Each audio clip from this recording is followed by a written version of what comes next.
warahmatullahi wabarakatuh. Perkenalkan, nama saya Zulia.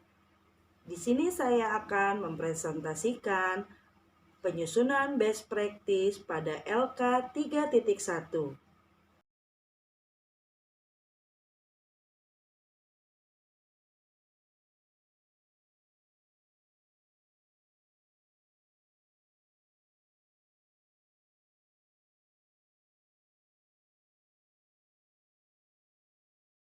Best practice yang saya lakukan menggunakan metode STAR, di mana STAR itu terdiri dari 4. Yang pertama adalah situasi, yang kedua adalah tantangan, yang ketiga adalah aksi, dan yang keempat adalah refleksi hasil dan dampak. Penelitian yang saya lakukan ada di SMP Negeri 212 Jakarta, di mana satuan pendidikannya adalah Sekolah Menengah Pertama. Penelitian ini dilaksanakan pada tanggal 10 September 2022, di mana itu adalah rencana aksi yang kedua. Tujuan yang ingin dicapai yang pertama adalah meningkatkan motivasi belajar siswa kelas 7 melalui model pembelajaran inovatif Project Based Learning atau disebut PJBL pada materi pemahaman lokasi melalui peta. Yang kedua, meningkatkan motivasi belajar siswa kelas 7 melalui model pembelajaran inovatif Problem Based Learning atau disebut PBL pada materi sejarah lisan. Kita mulai mengulas dari yang pertama, yaitu situasi. Latar belakang masalah dari praktek pembelajaran ini adalah yang pertama, siswa sering mengantuk saat guru memberikan penjelasan materi. Yang kedua, masih ada siswa yang sering izin ke toilet saat kegiatan belajar mengajar. Yang ketiga, ada beberapa siswa yang tampak bosan dan mengantuk serta mengeluh pusing jika guru memberikan pertanyaan yang hot. Yang keempat, siswa masih malu atau takut untuk mengajukan pertanyaan kritis. Yang kelima, materi yang disajikan kurang menarik. Yang keenam, metode pembelajaran yang dilakukan masih kurang inovatif. Yang ketujuh, guru dalam membuat materi lebih banyak menggunakan metode yang masih konvensional. Yang kedelapan, guru kurang memberikan motivasi kepada siswa.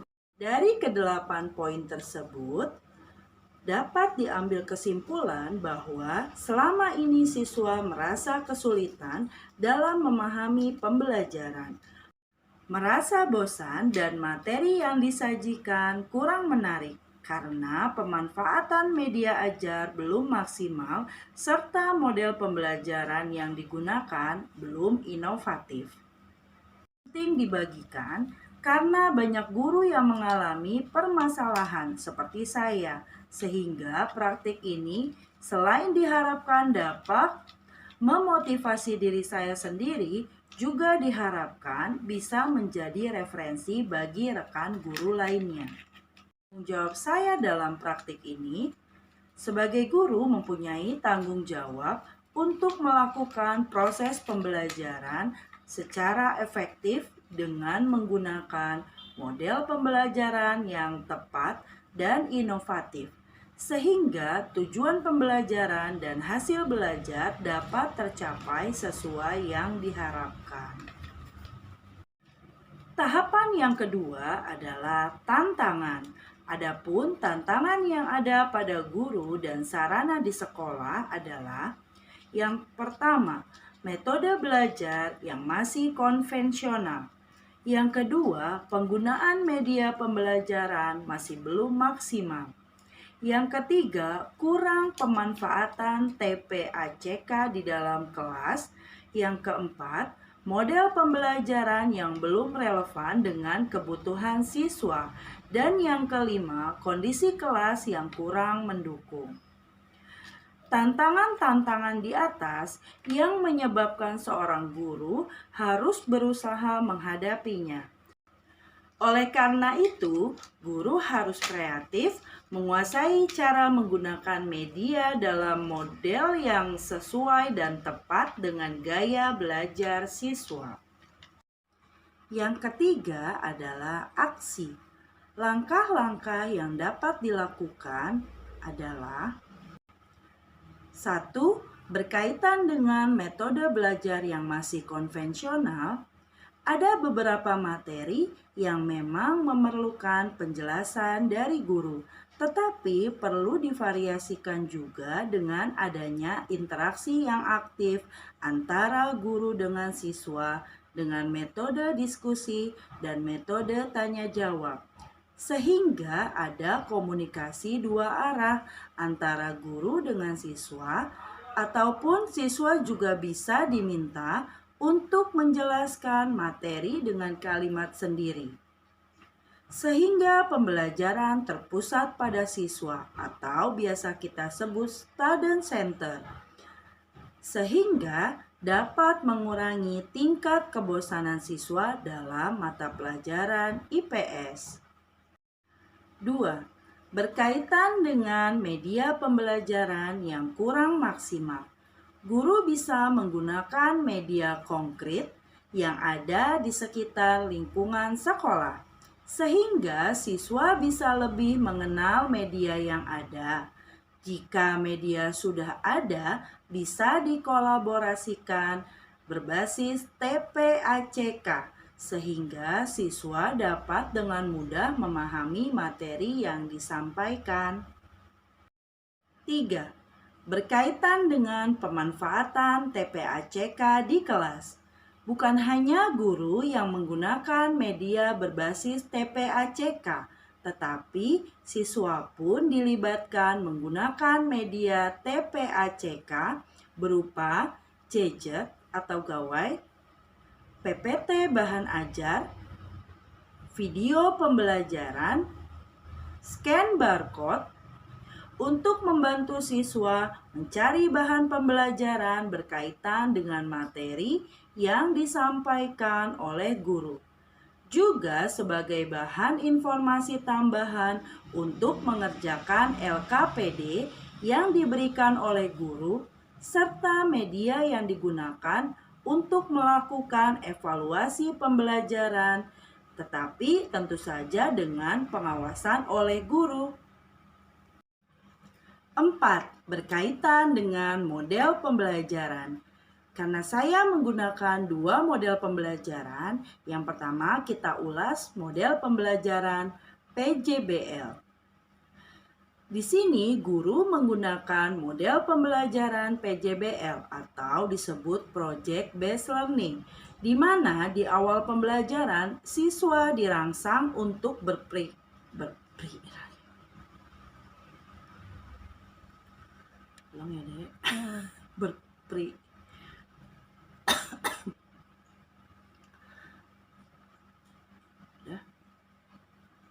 Udah nggak dipotong kok. Lanjut aja. Oh, lanjut aja. Iya, maksudnya kalau mau ulang aja. Oh, ntar tinggal yang motong-motong. Kirain Umi matiin. Ya.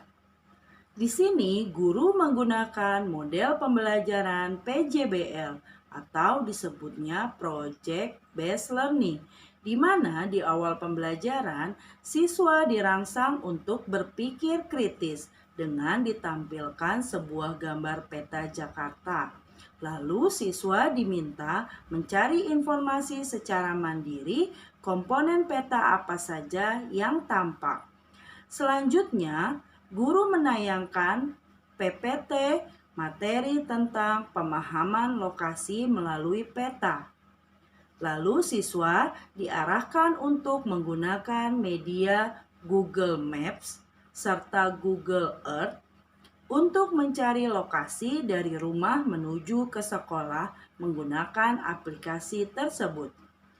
Lalu, siswa diminta untuk mengerjakan proyek dari LKPD, yakni membuat peta denah lokasi dari rumah menuju ke sekolah. Siswa dibentuk dalam kelompok diskusi agar bisa saling bertukar pikiran dengan teman kelompoknya. Selanjutnya, siswa menyajikan hasil karyanya di depan teman-teman siswa yang lainnya. Untuk kegiatan evaluasi yang dilakukan guru melalui aplikasi Quizzes, di mana soal yang dibuat pun sudah berbasis HOTS. Model yang kedua adalah model PBL. Di sini, guru menggunakan model pembelajaran PBL atau disebut Problem Based Learning, di mana di awal pembelajaran siswa diberikan pertanyaan pemantik terkait cerita rakyat untuk merangsang siswa berpikir kritis. Selanjutnya, guru menayangkan video salah satu cerita rakyat di Indonesia. Siswa secara mandiri diminta untuk menganalisis masalah dari video tersebut. Kemudian siswa mengamati dan menyimak. Lalu siswa diajak berpikir untuk mencari tahu masalah apa saja yang ada di tayangan video yang ditampilkan oleh guru. Lalu masalah tersebut mereka tuliskan pada LKPD dan mereka cari solusinya bersama dengan teman-teman di kelompoknya. Guru juga mengajak siswa menggunakan media gadget atau gawai mereka untuk mencari sumber informasi, serta menggunakan aplikasi Google Earth untuk melihat benda-benda peninggalan bersejarah dari video tersebut. Kemudian tiap kelompok mempresentasikan hasil diskusinya. Lalu guru memberikan penguatan kepada siswa dengan meminta siswa untuk scan barcode materi pembelajaran sejarah lisan. Lalu dijelaskan lebih mendalam oleh guru. Selanjutnya, untuk kegiatan evaluasi siswa diminta mengerjakan melalui aplikasi WordWall, yakni mencocokkan antara jenis cerita rakyat dengan asal daerahnya. Kedua model pembelajaran ini diterapkan oleh guru pada rencana aksi kedua dengan sesuai pada sintak-sintak pembelajarannya, baik itu sintak PJBL atau Project Based Learning ataupun sintak PBL, Problem Based Learning. 5. Berkaitan dengan kondisi ruangan. Guru harus mendesain ruang kelas dengan baik, mulai dari kebersihannya, kerapihannya, keindahannya atau tata kelas, sehingga motivasi belajar siswa dapat meningkat dan menjadikan pembelajaran berlangsung dengan nyaman.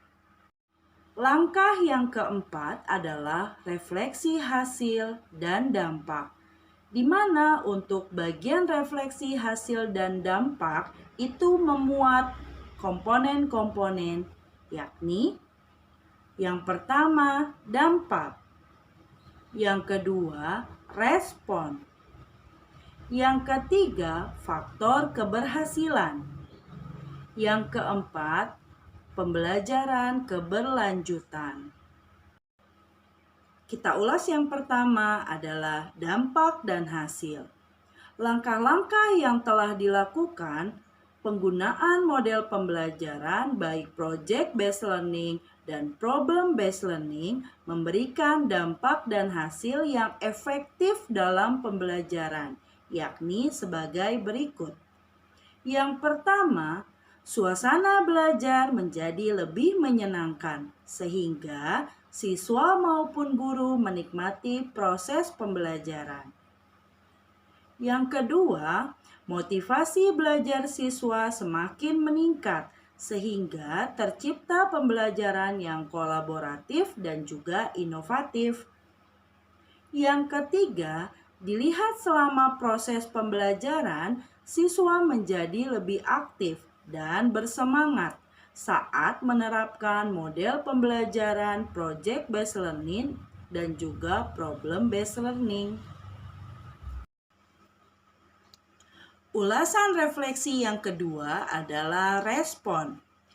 Respon dari siswa terkait strategi pembelajaran yang dilakukan sangat senang dan antusias dari awal hingga akhir pembelajaran. Respon siswa juga dapat terlihat pada saat merefleksi pembelajaran. Respon dari rekan sejawat terkait strategi pembelajaran yang dilakukan sangat positif dan tertarik untuk mengadopsi keberhasilan dalam pelaksanaan baik PPL 1 dan juga PPL 2. Respon dari kepala sekolah terkait strategi pembelajaran yang dilakukan juga sangat positif karena pembelajaran yang dilakukan dapat meningkatkan motivasi siswa untuk belajar dan pembelajaran lebih menyenangkan saat berada di dalam kelas. Yang ketiga adalah faktor keberhasilan. Faktor keberhasilan meningkatnya motivasi belajar siswa dengan strategi pembelajaran tersebut karena memiliki model pembelajaran inovatif yang digunakan merupakan penerapan pembelajaran yang berorientasi pada siswa atau biasa kita sebut student center, sehingga siswa lebih bersemangat dalam belajar. Yang terakhir adalah pembelajaran berkelanjutan. Pembelajaran yang diperoleh dari keseluruhan proses aksi adalah saya mendapat feedback positif, baik dari siswa maupun guru lainnya. Dengan adanya penerapan model-model pembelajaran inovatif dalam pembelajaran yang saya lakukan. Selain itu, saya semakin memahami bahwa sebagai guru tidak ada kata berhenti untuk belajar mengembangkan potensi diri dalam kemajuan proses belajar mengajar, baik dari segi model, metode, media ajar, sistem penilaian, dan yang lainnya untuk meningkatkan mutu dan kualitas pendidikan. Demikianlah presentasi penyusunan LK 3.1 best practice yang saya lakukan. Semoga dapat bermanfaat bagi yang membaca dan melihatnya.